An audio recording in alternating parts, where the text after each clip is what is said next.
ஓம் விக்னேஸ்வரா போற்றி, ஓம் நவக்கர நரலை போற்றி. துலாம் ராசி நேயர்களுக்கு வணக்கம். துலாம் ராசிக்கு நல்லா இருக்குதுங்க. அடுத்து வருகிற நாட்கள் மிகச்சிறப்பாக இருக்குது. 26, 27, 28, 29, 30 அப்படியே பார்த்தோம்னா 4ஆம் தேதி வரைக்கும், ஜூலை 4 வரைக்கும் மிகச்சிறப்பான நாளாக பார்க்கப்படுகிறது. அதிலும் 26, 27, 28, 29 இந்த 4 நாட்கள் 4 புறமும் பணம் வரும். சரியா? 4 வழியிலும் பணம் வரும். நல்லதே நடக்கும். நல்ல விதமாக பார்க்கப்படுகிறது. கோடிகள் புரளும். கோடிகள் என்ன சார் எல்லாத்துக்கும் கோடிகள் வருமா? எல்லாத்துக்கும் வராது. அந்த நான் சொல்கிற அமைப்பு, கிரக அமைப்பு உங்கள் ஜனன ஜாதகத்தில் ஒத்து போச்சுன்னா கண்டிப்பாக கோடிகள் கிடைக்கும். மற்றவங்களுக்கு லட்சங்கள், ஆயிரங்கள் கிடைக்கும். எப்படியோ கையில் பணப்புழக்கம் இருக்கும். சரியா? ரொட்டேஷன் இருக்கும். பணம் தாராளமாக வந்துட்டு போகும். அதுக்கு கிரக நிலைகள் இப்போ சாதகமாக இருக்குது. உங்கள் ராசிக்கு 3ஆம் இடத்துல தான் பௌர்ணமி நடக்குது. இந்த ஆணி பௌர்ணமி ராசிக்கு 3ஆம் இடத்துல நடக்குது. இப்போ ராசிக்கு 2ஆம் இடத்துல சந்திரன் இருக்கிறாரு. ஒளிச்சந்திரனாக இருக்கிறாரு. குரு பார்வையில் இருக்கிறாரு. குரு உங்கள் ராசிநாதன் கூட சேர்ந்து ராசிக்கு 10ஆம் இடத்துல கடகத்தில் நல்ல நிலைமையில் உச்ச குருவோடு இருக்கிறாரு. ஸோ இந்த இணைப்பு நல்ல விதமாக பார்க்கப்படுகிறது. சுக்கிரன் கூட சேர்ந்த குரு உச்சமாகி உங்கள் ராசிக்கு 2ஆம் இடத்துல இருக்கிற சந்திரனை பார்க்கறது மிகச்சிறப்பாக இருக்குது. 26, 27, 28 ஜூன் 26, 27, 28 மிகச்சிறந்த நாட்களாக பார்க்கப்படுகிறது. சந்திரன் மனோகாரகன், உடல்காரகன், மனதுக்கும் உடலுக்கும் உரியவன். 2ஆம் இடத்துல இருக்கிறதுனால குடும்பத்தில் நல்ல ஒரு மனதாக இருப்பீங்க. குடும்பத்தில் உங்கள் இன்வால்மெண்ட் நல்லாயிருக்கும். சந்தோஷமாக இருப்பீங்க. பேச்சுவார்த்தை நல்லாயிருக்கும். பழக்க வழக்கம் நல்லாயிருக்கும். மிகச்சிறப்பாக பார்க்கப்படுகிறது. அவர் 2ஆம் இடத்துல நீசமானாலுமே குரு பார்வைப்பட்டு நீசபங்கமாகி செவ்வாயை பார்க்குறாரு. செவ்வாயை பார்த்து செவ்வாய் சுபத்துவத்தினால சந்திரமங்கல யோகம் பரிபூர்ணமாக இருக்குது. ராசிக்கு 2, 8ஆம் இடத்துல இருக்கிறது மிகச்சிறப்பாக இருக்கும்.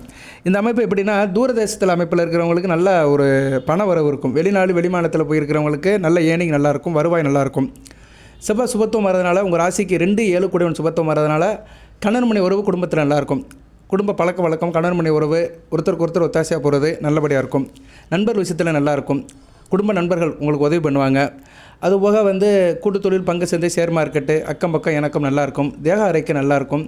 ஜாயிண்ட் வெச்சர் போட்டு வேலை செய்கிறவங்க, இன்டகிரேஷனில் இருக்கிறவங்க, அசோசியேஷனில் இருக்கிறவங்க, டீமில் இருக்கிறவங்களுக்கெல்லாம் மிகச்சிறப்பான நாளாக பார்க்கப்படுகிறது.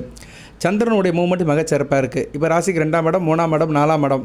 4ஆம் இடத்துக்கு வந்தாலும் குரு பார்வையில் வருவார். ஸோ 4, 7, 2026 வரைக்கும், ஜூலை 4ஆம் தேதி வரைக்கும் மிகச்சிறப்பாக இருக்குது. நீங்கள் நல்ல நல்ல காரியங்கள்லாம் பண்ணலாம். சந்திரன் ராசிக்கு 10 கூடையவன். இப்போ 2ஆம் இடத்துல இருக்கிறனால தொழிலில் நல்ல வருமானம் வரும். சரியா நேயர்களே? தொழில் மிகச்சிறப்பாக பார்க்கப்படுகிறது.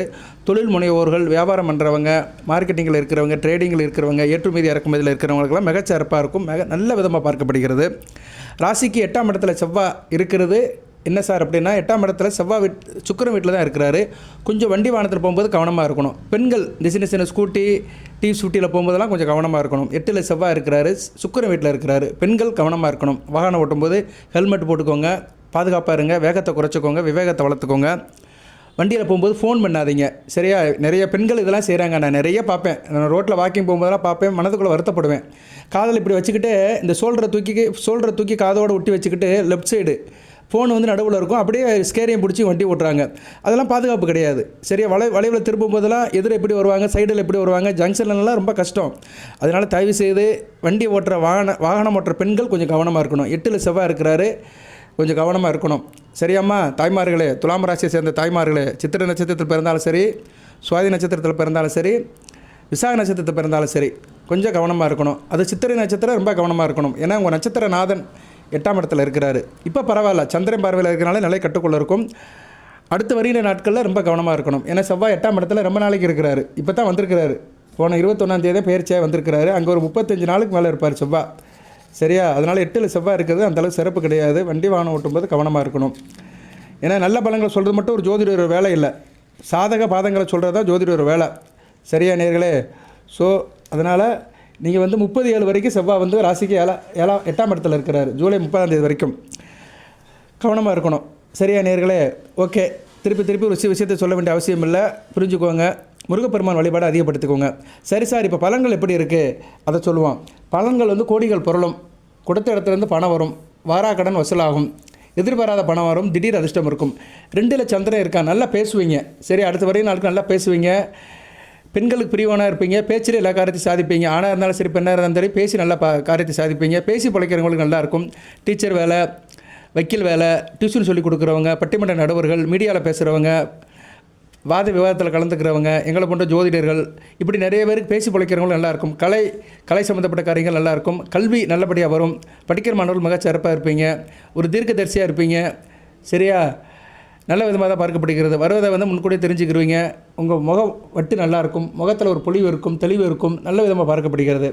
அடுத்தடுத்து சந்திரன் நல்ல நிலைமைக்கு போகிறாரு. 1ஆம் தேதியிலிருந்து குரு பார்வைக்கு வராரு. குருச்சந்திர யோகம் இருக்கிறது, மிக சிறப்பாக பார்க்கப்படுகிறது. ராசிக்கு 10 குடைவன் வலுப்படுறதுனால கர்மம் நல்லாயிருக்கும், காரியம் நல்லாயிருக்கும், தொழில் நல்லாயிருக்கும், உணவு உற்பத்தியில் இருக்கிறவங்க நல்லாயிருக்கும், விவசாயம், தோட்டம், பயிர் பிச்சை போட்டுறவங்களுக்கு நல்லாயிருக்கும், ஹோட்டல் மேனேஜ்மெண்ட்டு, சிற்றுண்டி, மார்க்கெட்டை வேலை பார்க்குறவங்க, காய்கறி வேலை பார்க்குறவங்களுக்குலாம் சிறப்பாக இருக்கும். சரியா? உணவுப் பொருட்கள், தனி மனிதனுக்கு உணவுப் பொருட்கள் சார்ந்த தொழிலில் இருக்கிறவங்களுக்கு இந்த காலகட்டம் நல்லாயிருக்கும். நான் இந்த வீடியோ தலைப்பை அப்படி தான் போடுவேன். ஜூன் 26, 27, 28, 29 கோடிகள் பொருளும். துலாம் ராசிக்கு குட் நியூஸ். ஜூன் 26, 27, 28, 29 தேதிகளில் திடீர் பணவரவு இருக்கும். ஜூலை 4 வரை தொடரும். அப்படி தான் நான் வந்து தம்பிள் டைட்டில் போடுவேன், பாருங்கள். வேறு பலன்கள் எப்படி சார் இருக்கும் அப்படின்னோம்னா நிறைய சொல்லிட்டு போகலாம். சரியா நேரில் இந்த காலகட்டம் மிக சிறப்பாக இருக்கும். செவ்வாய் வலுப்படுறதுனால நீங்கள் வந்து உங்கள் ராசிக்கு 2, 7 குடைவனை வலுப்படுறதுனால திருமண அமைப்பு, அது என்ன சொல்லுவாங்க, பெண்ணு தேடுறது, மாப்பிள்ளை தேடுறது, அலைன்ஸ் தேடுறது இந்த காலகட்டத்தில் நல்லபடி அமையும். அதனால் செய்யுங்க. இந்த 3 நாள் லீவு தான், வெள்ளி, சனி, ஞாயிறு லீவு. இந்த வீடியோ இன்றைக்கி சாயந்தரம் தான் கிடைக்கும். ஸோ அடுத்த வரையும் நாட்களில் இந்த தேடும் படத்தை அதிகப்படுத்திட்டீங்கன்னா மிக சிறப்பாக இருக்கும். கணவன் மனைவி கிட்டே இருந்த இந்த கருத்து வேறுபாடு நீங்கள் அந்யோன்யம் ஏற்படும். எதிர்பாராத பயணங்கள் இருக்கும். சரி, எதிர்பாராத பயணங்கள், திடீர் பயணங்கள் இருக்கும். அதனால் சில பேருக்கு உடம்புல அசதி இருக்கும். இதெல்லாம் வயதானவங்களுக்கு தான், 40 வயசுக்கு மேலே இருக்கிறவங்களுக்கு தான் அந்த அசதிலாம் வரும். 40 வயதுக்கு உட்பட்டவர்கள் ராஜா மாதிரி ஜம்முன்னு இருப்பீங்க. உங்களை பற்றி தவறாக புரிந்து கொண்டவர்கள், நண்பர்களாக இருந்தாலும் சரி, சொந்த பந்தமாக இருந்தாலும் சரி, அவங்க அந்த தவறை உணர்ந்துக்கிட்டு உங்கள்கிட்ட மன்னிப்பு கேட்பாங்க. அதனால் மனசுக்கு ஒரு ஆறுதல் இருக்கும், புரிதல் நல்லாயிருக்கும், மிஸ் அண்டர்ஸ்டாண்டிங் குறையும், தந்தையோட உடல் ஆரோக்கியம் மேம்படும், தந்தையால் நல்ல ஒரு ஏற்றம் இருக்கும். 9ஆம் இடத்துல சூரியனும் புதனும் இருக்கிறாங்க. ராசிக்கு பாக்கியாதிபதியும் லாபாதிபதி சேர்ந்து இருக்கிறனால அப்பா வழியில் நல்ல லாபம் இருக்கும், மிகச்சிறப்பாக பார்க்கப்படுகிறது. அப்பா தொழில் எடுத்து செய்கிறவங்களுக்கு நல்ல லாபமாக இருக்கும். அவங்களோட சுகமும் உறவு இருக்கும். அப்பா வழியில் இருந்த பகையெல்லாம் தீர்ந்து பெறும். பங்காளிகள் விஷயத்தில் இருந்த பிரச்சனைகள், சித்தப்பா மக்கள், பெரியப்பா மக்கள் விஷயத்தில் இருந்த பிரச்சனைகள்லாம் ஷார்ட் அவுட் ஆகி ஓரளவு நல்லபடியாக இருப்பீங்க. செலவுகள் இருந்தாலும் பணம் ஒரு பக்கம் வந்துக்கிட்டு இருக்கும். சரியா? சிரமம் இருக்காது. செலவுகள் இருந்தாலும் சிரமம் இருக்காது. வேலை பார்க்குறவங்க, அலுவலகம், அரசு உத்தியோகம் இருந்தாலும் சரி, தனியாக உத்தியோகம் இருந்தாலும் சரி, மாற்றம் இருக்கும். இடமாற்றம் கண்டிப்பாக இருக்கும். சரியா நேரில்? அதனால் நன்மையும் இருக்கும். இடமாற்றம் வந்து உங்களுக்கு நன்மையை கொடுக்கும். அதிகாரிகள் ஆதரவாக இருப்பாங்க, உங்களுக்கு மேலே உள்ள அதிகாரிகள் ஆதரவாக இருப்பாங்க. ஸோ ஆஃபீஸ் வேலைக்கு போகிறவங்களுக்கு நல்ல சுகமான சூழ்நிலை இருக்கும். மனதுக்கு ஒரு சந்தோஷம் இருக்கும். டென்ஷன், டார்ச்சர் இருக்காது. மன அழுத்தம் குறையும். வியாபாரம், பிஸ்னஸ் சார்பாக சில இடத்துக்கு நீங்கள் போகலாம், தொலைதூரத்துக்கு போகலாம், அடுத்த மாநிலத்துக்கோ அடுத்த நாட்டுக்கோ போகலாம். அது வந்து உங்களுடைய பார்க்குற தொழிலை பொறுத்து. சில பேர் பெரிய லெவலில் செய்வாங்க, அவங்களாம் வெளிநாடு, வெளிமாநில தொடர்பில் இருப்பாங்க. சில பேர் உள்ளூர்குள்ளே விளை வைப்பாங்க, அவங்க பக்கத்து ஊருக்கு போயிட்டு வருவாங்க. சரியா? பக்கத்து ஊரில் போய் பர்ச்சேஸ் பண்ணுறது, இல்லைனா ஆர்டர் கொடுக்குறது, ஏதோ அந்த ப்ரொஃபஷனலாக அந்த தொழில் விஷயமாக சில ட்ரிப்பு இருக்கும். அந்த ட்ரிப்பு உங்களுக்கு நல்ல விதமாக தான் பார்க்கப்படுகிறது. அவங்களும் நல்லா ஒத்துழைப்பு தருவாங்க, நல்லாயிருக்கும். சக வியாபாரிகள் கூட இணக்கமான சூழ்நிலை இருக்கும், நல்ல விதமாக தான் பார்க்கப்படுகிறது. குடும்பத்தில் பொறுப்புகள் அதிகமாக இருக்கும். குறிப்பாக பெண்களுக்கு வந்து பொறுப்புகள் அதிகமாக இருக்கும். வீட்டுக்கு சொந்த பந்தமெல்லாம் வந்துட்டு போவாங்க, அவங்கள வச்சு கொஞ்சம் சமாளிப்பீங்க. சந்தோஷமாகவும் இருக்கும், உற்சாகமும் இருக்கும், நல்ல விதமாக தான் பார்க்கப்படுகிறது. ஸோ துலாம் ராசிக்கு அடுத்த வருகின்ற நாட்கள் நல்லா இருக்குது. ராசிநாதன் மிகச்சிறப்பாக இருக்கிறாரு. ராசிக்கு 10ஆம் இடத்துல குருவோட சேர்ந்து நல்ல அமைப்பில் இருக்கிறாரு. 4ஆம் இடத்தை பார்க்கறதுனால சுகப்படுவீர்கள். தாய்வழி உறவு நல்லாயிருக்கும். வண்டி வாகனம், டிராவல்ஸ், டிரான்ஸ்போர்ட் வச்சுருக்கவங்களும் மிகச்சிறப்பாக இருக்கும். சரியா? கனரக வாகனங்கள், ஏன்னா 4ஆம் இடம் வந்து மகரம் சனி பகவானோட வீடு. ஆயில் அண்ட் கேஸ், மெக்கானிக்கல், அது சம்மந்தப்பட்ட வேலையில் இருக்கிறவங்க, ஆட்டோமொபைல் வச்சுருக்கவங்களுக்குலாம் மிகச்சிறப்பாக இருக்கும். ஒர்க்ஷாப் வச்சுருக்கவங்களுக்கு மிகச்சிறப்பாக இருக்கும். இன்ஜினியரிங் ஒர்க் பார்க்குறவங்களுக்கு நல்லாயிருக்கும். மெக்கானிக்கல் இன்ஜினியரிங் படித்த மாணவர்கள் நல்லா பர்ஃபார்ம் பண்ணுவீங்க. சரியா? மிகச்சிறப்பாக பார்க்கப்படுகிறது. அடுத்து 11ஆம் இடத்துக்கு வருவார். நல்லது தான். 12ஆம் இடத்துக்கு வந்தாலும் பிரச்சனை இல்லை. சரியா? 12ஆம் இடத்துக்கு வந்தாலும் என்ன, வீடு கொடுத்தவன் வந்து நேரம் எப்படி இருக்காருன்னு பார்க்கணும். வீடு கொடுத்தவன் குரு கூட சேர்ந்துருக்கனால ஓரளவு பேலன்ஸ் ஆயிரும். ஏன்னா சுக்கிரன் வந்து கன்னிக்கு வந்து நீசமாகும்போது புதன் வந்து குரு கூட சேர்ந்துருவார். சரி, உச்ச குரு கூட சேர்றதுனால அந்த பேலன்ஸ் ஆயிரும். ஸோ 12 குரு இருந்தாலும் சுக்கிரன் இருந்தாலுமே பிரச்சனை இல்லை. ஸோ சுக்கிரனுடைய நிலைப்பாடு நல்லா இருக்குது. சுக்கிரன் நிலைப்பாடு நல்லா இருக்கிறதுனால உங்கள் ராசிநாதனும் ராசி 8 கூடையவன் நல்ல நிலைமையில் இருக்கிறதுனால அலைச்சல் திருச்சல் கூடையும், ஆதாயம் அதிகமாகும். சரி, எதிர்பாராத அதிர்ஷ்டம் வரும், திடீர் அதிர்ஷ்டம் வரும். அது அதிர்ஷ்டம் வந்து லட்சங்களாக கோடிகளாக கூட புரலாம். மற்றவங்களோட உயிர் பணம் உங்களுக்கு டிரான்ஸ்ஃபர் ஆகி வர்றதுக்கு வாய்ப்பு இருக்குது. இப்படி சில நல்ல பலங்கள்லாம் ராசியை சுற்றி நடக்கு, நல்லா இருக்குது. இருப்பினும் ராகுக்கு செவ்வாய் கேந்திரமாக இருக்கிறாரு. ராகு எதுக்கு செவ்வாய் கேந்திரமாக இருக்கிறதுனால கொஞ்சம் கவனமாக இருக்கணும். ராசிக்கு 5ஆம் இடம், 11ஆம் இடம், 8ஆம் இடம், 5, 11, 8. 5ங்கிறது வந்து பிள்ளைகள் விஷயத்தில் கொஞ்சம் முரண்பாடு இருக்கும். பிள்ளைகள் விஷயத்தில் கொஞ்சம் புரிதல் கம்மியாக இருக்கும். நீங்கள் ஒன்று சொன்னால் அவங்க ஒன்று சொல்லிட்டு இருப்பாங்க. கொஞ்சம் கவனமாக இருந்துக்கோங்க. அடுத்து வந்து 11ஆம் இடம், மூத்த சகோதர விஷயத்தில் சில முட்டல் முதல்ல வரும். கருத்து வேறுபாடு இருக்கும். அண்ணன், அக்கா இவங்க விஷயத்தில் சில கருத்து வேறுபாடு இருக்கும். நீங்கள் ஒன்று சொன்னால் அவங்க ஒன்று சொல்லிட்டு இருப்பாங்க, உடன்பட்டு போக மாட்டாங்க. அதேமாதிரி 8ஆம் இடம், 8ஆம் இடங்கிறது என்ன, எதிர்பாராமல் நடக்கிறது தான். அதனால தான் சொன்னேன், வண்டி வாகனத்தில் போகும்போது கொஞ்சம் கவனமாக இருங்க. செவ்வாய் ராகு எது கேந்திரமாக இருக்கிறதுனால கொஞ்சம் செவ்வாயோட தாக்கம் அதிகமாக இருக்கும். இருப்பினும் செவ்வாய்க்கு வீடு கொடுத்தவன் சுக்கிரன் கூட சேர்ந்துருக்கிறனால நிலவே கட்டுக்குள்ளே இருக்கும். கொஞ்சம் கவனமாக இருங்க. செவ்வாய் தான் இப்போ கொஞ்சம் குறிச்சலாக இருக்கிறாரு. செவ்வாய் ராகு எதுகளை குறிச்சலாக இருக்கிறதுனால நீங்கள் என்ன பண்ணணும், வெள்ளிக்கிழமை தோறும் முருகப்பெருமானை கும்பிடுங்க. வெள்ளிக்கிழமை தோறும் சிவன் கோயிலுக்கு போங்க. சிவசக்தியை கும்பிட்டு விநாயகர் பெருமானை கும்பிட்டு அங்குள்ள துர்க்கை மனுக்கு விளக்கு போடுங்க. ஸோ வெள்ளிக்கிழமை முக்கியமான நாளாக பார்க்கப்படுகிறது. வெள்ளிக்கிழமை பொதுவாகவே துலாம் ராசிக்கு முக்கியமான நாள். ஏன்னா உங்கள் ராசிநாதன் சுக்கிரனுடைய ஆதிக்கம் உள்ள நாள்.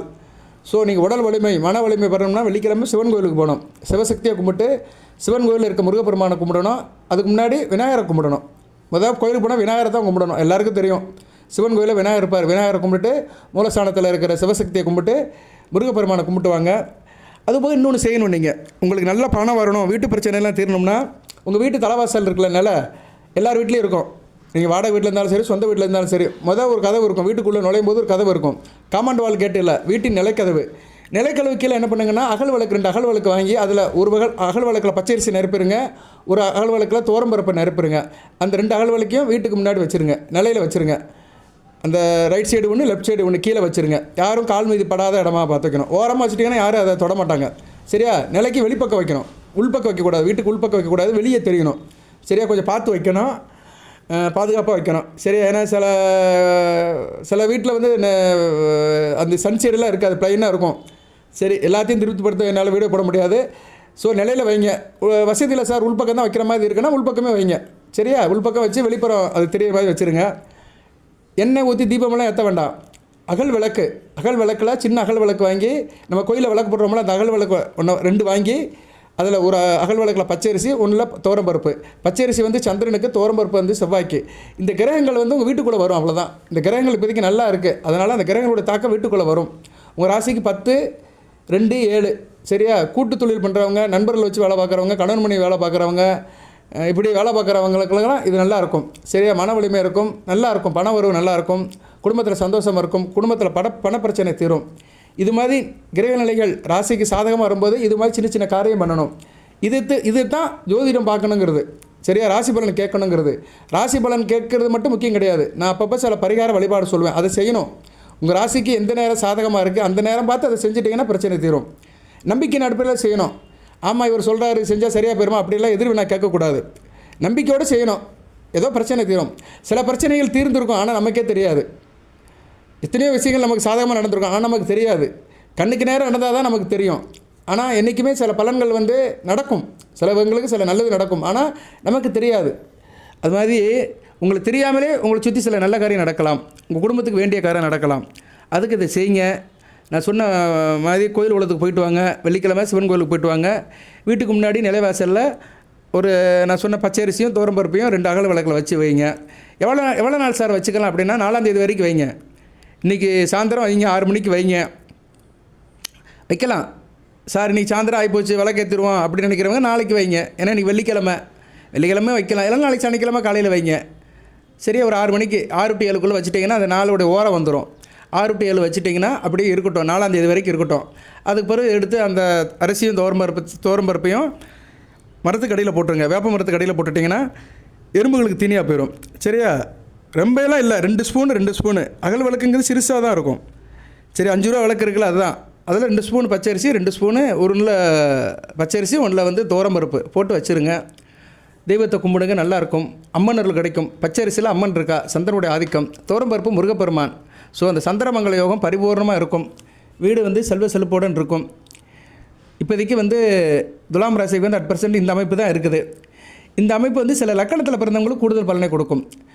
செவ்வாய், சந்திரன், குரு இந்த இணைவு வந்து துலாம் ராசியில் மீன லக்கணம், மேச லக்கணம், கடக லக்கணம், சிம்ம லக்கணம், விருச்சிக லக்கணம், தனுசு லக்கணம் இந்த 6 லக்கணத்தில் பிறந்தவங்களுக்கு அமோகமான பலனை கொடுக்கும். சரியா? இந்த 6 லக்கணத்தில் பிறந்தவங்களுக்கு அமோகமான பலனை கொடுக்கும். துலா லக்கணம், ரிஷப லக்கணம், மகர லக்கணம் இந்த 3 லக்கணத்தில் பிறந்தவங்களுக்கு 160% பலனை கொடுக்கும். கும்ப லக்கணம், கன்னியா லக்கணம், மிதுன லக்கணம் அந்தளவு பலனை கொடுக்காது. சரியா? கன்னியா லக்கணத்துக்கு கூட ஓரளவு நல்ல பலனை கொடுக்கும். மிதுன லக்கணம், கும்ப லக்கணத்துக்கு அந்தளவு நல்ல பலனை கொடுக்காது. இந்த இடத்துல தான் நிறைய பேருக்கு பிரச்சனை வரும். சார் நீங்கள் சொல்கிறீங்க, ஆனால் எங்களுக்கு அப்படி நடக்கலை அப்படிம்பாங்க. எந்த ஒரு ராசி பலனுமே வந்து கோச்சாரத்துக்கு தான் பலன் போடுறோம். கோச்சாரத்தில் இன்றைக்கி நிலைமைக்கு சந்திரன் எங்கே இருக்கிறாரு, அவருக்கு சுற்றி என்னென்ன கிரகங்கள் இருக்குது அதை தான் சொல்கிறோம். இன்றைக்கி வந்து சந்திரன் எங்கே இருக்கிறாரு? உங்கள் ராசியில் தான் இருக்கிறார், விசாக நட்சத்திரத்தில் தான் இருக்கிறார். சந்திரன் வந்து உங்கள் ராசியில் தான் இருக்கிறார். நாளைக்கு 2ஆம் இடத்துக்கு போவார், குரு பார்வைக்கு வருவார். சரியா? நாளையிலேருந்து நல்ல விதமாக பார்க்கப்படுகிறது. கோச்சாரத்தில் உள்ள கிரக நிலைகள் வந்து உங்கள் ஜனன ஜாதகத்தில் வந்து லக்கண ரீதியாக வலுத்து இருந்துச்சுன்னா அந்த பலன்கள் நடக்கும். இப்போ நீங்கள் துலாம் ராசியில் எந்த லக்கணத்தில் பிறந்திருக்கிறீங்க? மேச லக்கணத்தில் பிறந்திருக்கிறீங்க. நல்ல அமைப்பு தான். மேச லக்கணத்துக்கு சந்திரனும் குருவும் நல்ல யோகமான கிரகங்கள் தான். இவங்க வந்து இப்போ நல்ல நிலைமைக்கு வராங்க. குரு பார்வைக்கு சந்திரன் வராரு. அப்படி பார்க்கும்போது துலாம் ராசி மேச லக்கணத்தில் பிறந்தவங்களுக்கு நல்லாயிருக்கும். அந்த லக்கணத்துக்கு குரு வந்து 9, 12 குடையவன், சந்திரன் 4 குடையவன். இந்த ஆதிபத்திய விசேஷங்கள் நடக்கும். அப்படின்னா என்ன சார் நடக்கும்? அம்மா அப்பா நல்லா இருப்பாங்க, அம்மா அப்பா வழியில் காசு கிடைக்கும், தாய் தகப்பன் உறவு நல்லாயிருக்கும், தூரதேச அமைப்புகள் நல்லாயிருக்கும். குரு 9, 12 குடையவன், வெளிநாடு வெளிமாநில தொடர்புகள் நல்லாயிருக்கும், அயனசேன போக நல்லாயிருக்கும். சரி, அலைச்சல் குறையும், ஆதாயம் அதிகமாகும், குடும்பத்தில் சுகம் இருக்கும், வீடு வண்டி வாகனம் இது மாதிரி சம்மந்தப்பட்ட காரியங்கள் நல்லபடியாக இருக்கும், மனதாலும் உடலாலும் தைரியமாக இருப்பீங்க. இப்படித்தான் பலன்கள் போகும். சரியா? இது வந்து லக்கண ரீதியாக பிரியும். இந்த நான் சொல்கிற ராசி பலன்கள் வந்து அப்படியே கன்சாலிடேட்டாக இருக்குமா சார்னா இருக்காது. இதில் நிறைய ரூட்ஸ் இருக்குது. லக்கண ரீதியாக அப்படியே டக்குன்னு பிரிஞ்சிடும். அதெல்லாம் பிரிஞ்சு தான் உங்களுக்கு பலனை கொடுக்கும். மேச லக்கணத்தை பிறந்தவங்களுக்கு இந்த குறிப்பிட்ட பலனை கொடுக்கும். ரிஷப லக்கணத்தை பிறந்தவங்களுக்கு வேறு மாதிரி பலன்களை கொடுக்கும். சரியா? ஆனால் அந்த சம்மந்தப்பட்ட கிரகங்கள் வந்து இப்போ சாதகமாக இருக்கிறதுனால அது நல்ல ஆதிபத்தியத்துக்கு இருந்துச்சுன்னா நல்ல பலன்களை கொடுக்கும், கெட்ட ஆதிபத்தியத்துக்கு இருந்துச்சுன்னா கெடு பலன்கள் கொடுத்து மத்தியம பலனை கொடுக்கும். அவ்வளோதான். சரியா நேயர்களே? அப்படித்தான் நீங்கள் எடுத்துக்கணும். உதவி இருக்கோ இல்லையோ ஒருத்தரம் இல்லாமல் இருக்கும். சரி, சந்தேகம் இருக்கிறவங்க கமெண்ட் பாக்ஸில் கேளுங்க. சரியா? உங்களுக்கு வந்து சந்தேகம் எது இருந்தால் கேளுங்க. நிறைய பேர் தசாபதிக்கு போடுங்க சார், குறிப்பாக புதன் திசைக்கு போடுங்க சார்னு சொல்லிட்டு இருக்கிறாங்க. புதன் திசைக்கு போடுறேன் நான். புதன் நல்ல நிலைமையில் தான் இருக்கிறாரு. ராசிக்கு 9ஆம் இடத்துல அவர் வந்து ஜூலை 30 வரைக்கும் இருக்கிறார். புதன் திசைக்கு அடுத்து ஒரு பெரிய வீடியோ போடுறேன். புதன் லக்கண ரீதியாக எப்படி பலன்களை கொடுப்பாரு, ராசிக்கு லக்கணக்கும் உள்ள அந்த தொடர்பு எப்படி இருக்கும், தசாபுத்தி 17 வருஷம் எப்படி போகும்னு நான் கண்டிப்பாக புதன் திசை வந்து போடுறேன். துலாம் ராசிக்கு போடுறேன். பொறுமையாக கேளுங்க, பாருங்கள். அனைவரும் சப்ஸ்கிரைப் பண்ணுங்கள், லைக் பண்ணுங்கள். ஓகே நேயர்களே, வாழ்த்துக்கள். எல்லாம் வல்ல இறைவன் துலாம் ராசி நேயர்களுக்கு சில சௌபாகியத்தும் சில ஐஸ்வர்யத்தையும் சில நன்மைகளை கொடுப்பார். அனைத்து வளங்கள் நலங்களை பெற்று தேக ஆரோக்கியத்துடன் தீர்க்காயலுடன் நீடோடி வாழ்க்கை நிறைந்த வளம் பெறுக. நன்றி நேயர்களே.